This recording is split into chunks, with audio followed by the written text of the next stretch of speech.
불경에 보면 이제 세존께서 심한 병이 들어 죽을 것 같은 고통에 시달리시다가 이제 다시 살아나신 적이 있으신데 그때 살려는 강력한 의지를 가졌더니 다시 세존께서 회복이 되셨다. 그러니까 살려는 의지가 생명을 지속하는데 이 부처님 같은 분에게도 굉장히 중요한 구실을 했구만요. 부처님도 우리하고 똑같은 몸을 가지고 이제 살아가신 분입니다. 예. 부처님께서 뭐 성도하신 다음에 우리하고 몸이 달라지거나 뭐 변화가 왔겠습니까? 이게 그래서 제가 초기경전을 읽으면서 이게 정말 진솔한 이야기가 담겨 있구나.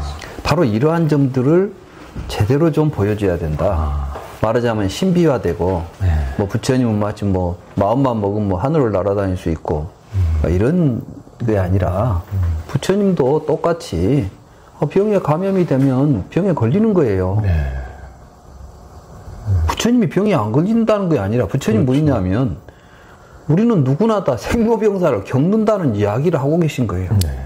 그런데 그 생로병사의 과정에서 우리는 왜 고통을 겪느냐는 문제지 어떻게 하면 이 생로병사의 삶 속에서 고통으로부터 해방된 삶을 살 수 있을 것인가를 이야기한 거 아니겠어요? 그래서 이제 그런 이야기들은 너무나 진솔한 표현 그대로다. 부처님이 열반하실 때 그렇잖아요. 봐라, 열의 몸도 이와 같이 무상한데 너희들하고 다를 게 있겠냐. 그러니까 더 열심히 공부해야 된다. 이런 말씀도 하시는 것이고. 그렇습니다. 그 부처님께서 이제 돌아가실 때 세간에서는 상한 돼지고기 드시고 혈병과 설사병으로 돌아가셨다는 이야기를 요즘까지도 많이 회자되는데요. 그리고 이제 여기 불경에서는 이제 부처님께서 이제 전단수이 버섯요리를 드시고 돌아가셨다고 그렇게 이제 이렇게 이제 주석도 이렇게 다뤄 놓으셨는데 그 근거는 무엇입니까? 전단수이로 번역된 게 돼지라는 그 돼지를 표현하는 단어가 거기에 포함되어 있기 때문에 돼지고기라고 사람들이 이야기를 하죠. 근데 이제 일설에 의하면 돼지가 후각이 굉장히 발달해가지고 그 버섯은 아주 귀한 버섯인데 우리 육안에는 잘 안 보이고 냄새를 돼지가 맡아서 그 돼지를 이용해서 수확하는 버섯이 있답니다. 그런 이제 굉장히 귀한 버섯이래요. 그랬기 때문에 이제 그 돼지라는 이름이 들어가지만 돼지고기라고 번역할 만한 내용도 아니에요.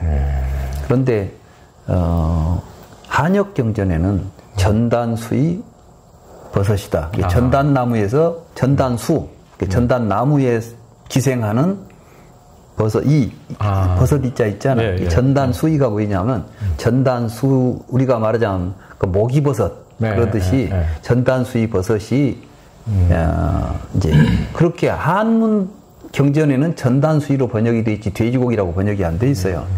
그리고 이제 빨리어를 어떤 말로 번역하냐 하는 것은 한역에서는 빨리어가 됐던 산스크리트로 된 것이 번역됐다고 이제 보통 우리 한역 경전은 원전이 산스크리트라고 보잖아요. 그러면 이제 산스크리트나 빨리어나 어원 비슷하지 않아요? 같은 이제 인도어지 않습니까? 그래서 저는 돼지고기라는 표현보다는 전단수이라고 그분들이 번역했을 때는 그만한 근거가 있었기 때문에 그것도 번역이 지금부터 천년 전에 일어난 번역들 아닙니까? 그러면 가장 그 시대에 가까웠고 또 그 언어에 정통했던 분들이 번역했을 때는 전단수이 버섯이기 때문에 버섯으로 번역했을 거 아니냐. 근데 이제 이 돼지고기 먹고 피똥 쌌다 하는 이야기는 부처님의 죽음을 굉장히 비하하려고 하는 의도들이 또 있어요. 그래가지고 대개 이제 뭐 어떤 타종교에서 예수님은 부활했는데 상한 돼지고기 먹고 피똥 싸고 죽었잖아. 이렇게 하면은 또 그 표현 자체가 막 피똥을 쌌네 뭐 이런 이야기를 한다고. 그래서 내가 혈변 뭐 이런 이야기도 하고 그래서 내가 사람이 뭡니까? 혈변은 환자들은 당연히 나오는 거야, 그건. 병증이지. 우리가 병을 갖게 되면 나타나는 증상이지. 그것이 뭐 올 것도 아니고. 그리고 물론 이제 고기 먹는 것도 부처님 당시에 고기 먹는 게 문제가 될 건 없어요. 근데 우리는 이제 그 정황을 볼 필요가 있는데 거기에 이제 그 굉장히 깊은 숲속이란 말이에요. 그 준다가 대장간은 그렇죠. 우리가 생각하는 대장간은 지금처럼 뭐 시장에 있는 대장간이 아니라 옛날에는 이제 숯을 가지고 그렇죠. 숯이 나와야 철을 다룰 수 있으니까 깊은 숲속에 들어가서 그럼 그 깊은 숲속에서 먹을 만한 건 뭐가 있겠어? 버섯 요리 같은 것이지. 정황으로 보더라도 돼지고기를 갖고 왔다기보다는 그냥 좋은, 그리고 또 우리가 보면 버섯 잘못 먹으면 독버섯 들어가잖아요. 그렇기 때문에 나는 이제 부처님께서는 그리고 그걸 드시고 이건 다른 사람에게 먹여서는 안 된다. 이렇게 이제 못 먹게 하지 않아요. 묻어라.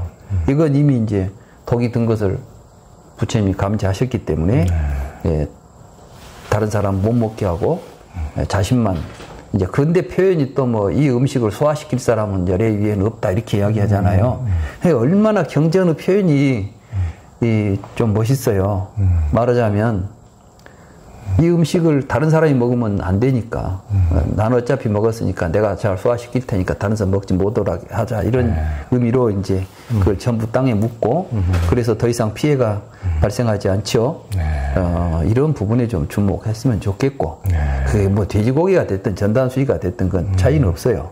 근데 자꾸 이제 꼭 돼지고기라고 특정할 수 있는 내용도 아닌데 그걸 자꾸 돼지고기 했으면 이미지가 그렇잖아. 이미지가 사실인지 아닌지 확인도 안 되는 걸 가지고 자꾸 그렇죠. 그 이미지를 흐려가지는 것보다는 그리고 옛날 어른들이 전단수위라고 번역을 했으면 전단수위라고 따라서 번역하면 되지.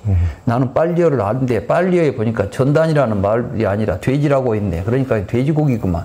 막 이런 식으로 가버리면 내가 볼 때는 이제 좀 그런 태도들은 좀 문제가 있다. 그래서 나는 이제 이번에 번역하면서 되도록이면 그 한역을 많이 참고했어요. 왜냐하면 이제 지금 우리보다 한문으로 번역했던 분들이 훨씬 더 그 당시 언어에 정통이 있었을 것으로 알고 있고 또 더 정확한 의미를 가지고 번역을 했을 것이다라는 생각했기 때문에 나는 이제 내가 알고 있는 의미로 해석이 잘 안 되고 어려울 때는 다시 이제 한문 경전들을 보면서 예전에 한문으로 한역하신 분들은 어떤 맥락으로 읽어서 이거 문장을 봤을까 이런 걸 참고하기 위해서 저는 이제 아함경을 계속 대조해 가면서 니까야를 많이 번역을 했습니다. 그래서 전단수위라고 하는 표현을 썼습니다. 그러니까 뭐 그 당시 뭐 고대 중국에서도 다 대천재들이 인도까지 가가지고 이제 직접 가져와서 또 한역을 했기 때문에 특히 이제 이것은 그 인도에서 온 스님들이 번역을 해요. 서역성들이 번역을 하지.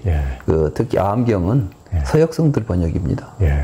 그리고 이제 여기 불경에서 또 스님께서 또 근거로 하나 든 게 그때 당시에 이제 뭐 고기를 금하지는 않았지만은 이제 그 사람을 위해서 잡은 고기는 먹지 않는다. 그렇죠. 이제 그렇기 때문에 부처님을 위해서 돼지를 죽여서 잡은진 않았을 것이다. 그렇죠. 그 근거로 하나의 이제 돼지버섯일 것이다. 이렇게 이제 드셨더만요.